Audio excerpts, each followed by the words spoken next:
Rescue ये एक ऐसा शब्द है जिसके अगर शाब्दिक अर्थ में हम जाएं तो किसी भी मुसीबत में फंसे हुए जीव को बचाना होता है और बचाने वाले को हम रेस्क्यूअर कहते हैं। लेकिन ये तय करना रेस्क्यूअर का ही काम होता है कि कब कौन सा जीव मुसीबत में है। जैसे इंसानों का भी रेस्क्यू किया जाता है जब नेचुरल डिज़ास्टर्स के किस्से होते हैं, वहाँ पर देखा है आपने कि फ़ौज के जवान होते हैं वो इंसानों को रेस्क्यू करते हैं, वो मुसीबत में फंसे होते हैं। वाइल्ड एनिमल्स भी जब इंजर्ड होते हैं तब उन्हें रेस्क्यू की आवश्यकता पड़ती है।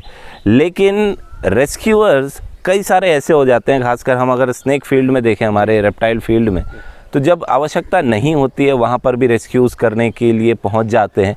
ऐसा ही एक वीडियो दोस्तों संभवतः केरल का है जहाँ पर एक किंग कोबरा अपनी टेरिटरी में है, लोगों को कोई नुकसान नहीं पहुँचा रहा है, पेड़ के ऊपर बैठा हुआ है और एक रेस्क्यूअर वहाँ पहुँच जाता है और उसने जो किया वो काफ़ी शर्मनाक था। आप वीडियो देखिए, उसके बाद हम इस पर चर्चा करते हैं।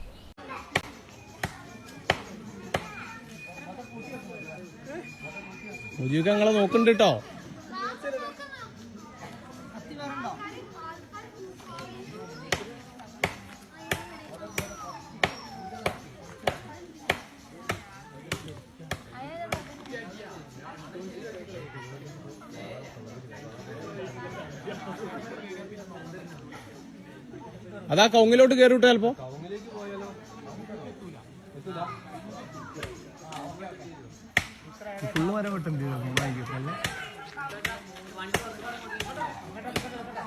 അതിന് മനസ്സിലായിട്ടോ.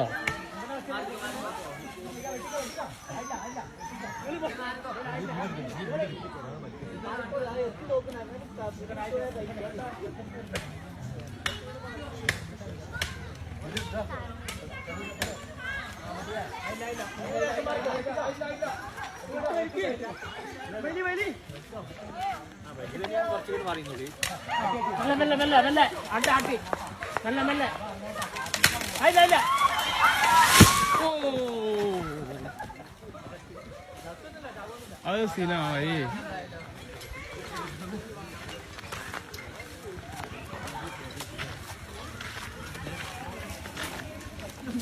അതിനെ പറ്റിയിട്ടുണ്ട് കാര്യമായിട്ട്.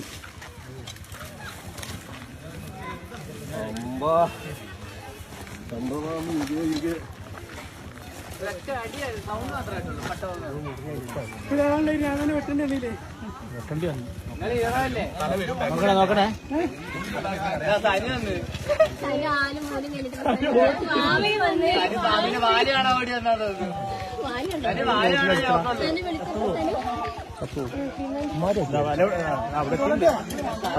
നല്ല അടി അടിച്ചോ മാമ കല്ലില്.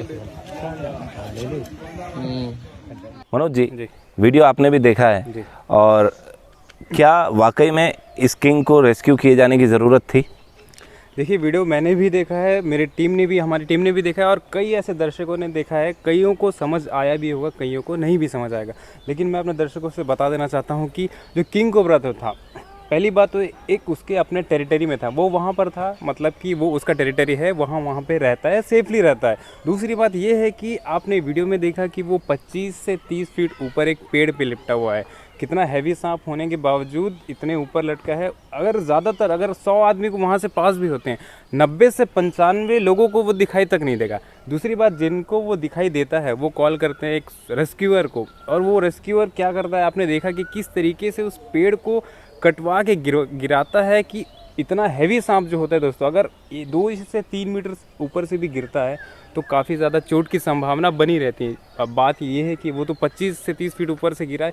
आपने देखा होगा कि उसके टेल का मूवमेंट किस तरीके से फ्लिप हो रहा है। जब पेन में कई सांप होते हैं, कई जानवर होते हैं, तो अपने टेल को इस तरीके से मूवमेंट करते हैं। जब उनकी जो बहुत ज़्यादा चोट लगी होती है तो उस तरीके से टेल को मूवमेंट करते हैं, अपने बॉडी को करा से महसूस करते हैं। भी जो रेस्क्यूअर था वो इस जगह के हिसाब से अनुकूल था, वो जानता था कि वो सांप वहाँ पे रहता है, वो भी समझाने की कोशिश कर सकते थे, उन्हें निकालने का उतना ज़रूरत नहीं था। वैसे ही कई बार जंगलों से अगर हम सांप को निकालते रहेंगे तो फिर ऐसे में रेस्क्यू कम, वो उनके लिए परेशानी ज़्यादा हो जाएगी। बिल्कुल सही कहा मनोज जी ने कि इतनी ऊंचाई से गिरने के बाद एक हैवी किंग कोबरा डेफिनेट है दोस्तों कि उसकी स्पाइन में इंजरी आई होगी और कहीं ना कहीं इंटरनल ऑर्गन्स भी डैमेज हुए होंगे, क्योंकि इस तरीके के रिएक्शंस स्नेक तभी देता है जब वो अल्टीमेट पेन में हो, और वो गिरने के साथ ही ना कोई चेकअप ना कुछ, और सीधा उसको एक छोटे से मुंह वाले बैग में भर दिया जाता है, जो कि अगेन गलत है। पहला तो उन रेस्क्यूअर्स को वहाँ रेस्क्यू अगर वो करने आए भी हैं, लोग तो डरते ही हैं, लोग अगर बुला रहे हैं तो आप उन्हें समझाइए कि कहाँ रेस्क्यू करने की आवश्यकता है और कहाँ नहीं है। अगर आप उन्हें समझा देते कि ये पेड़ के ऊपर बैठा है, आपको कोई नुकसान नहीं पहुंचाएगा, तो मेरे ख्याल में ऐसी हरकत करने की ज़रूरत नहीं पड़ती जहां आप एक पेड़ को भी काट रहे हैं, एक सांप को भी आप नुकसान पहुंचा रहे हैं। ऑलमोस्ट आपने मार दिया एक नेशनल रेप्टाइल को। अगर आप इन रेस्क्यूअर्स को पहचानते हैं दोस्तों तो कमेंट बॉक्स में ज़रूर बताइएगा। हमारे हिसाब से हम संभवतः ये केरल के इलाके के कहीं का है, और अगर ये वास्तव में एफिलेटेड नहीं है फॉरेस्ट डिपार्टमेंट से तो इन पर सख्त से सख्त कार्रवाई होनी चाहिए, और अगर इन्हें लाइसेंस दिया गया है फॉरेस्ट डिपार्टमेंट के द्वारा तो वो लाइसेंस भी रद्द होना चाहिए। आप कमेंट बॉक्स में बताइए क्या इस तरीके से रेस्क्यू किया जाना सही है या रेस्क्यूज़ कब किए जाने चाहिए। आपके कमेंट्स का वेट रहेगा दोस्तों। आप सब्सक्राइब करिए टीम एशियन प्रकृति और हम। जय हिंद, वंदे मातरम।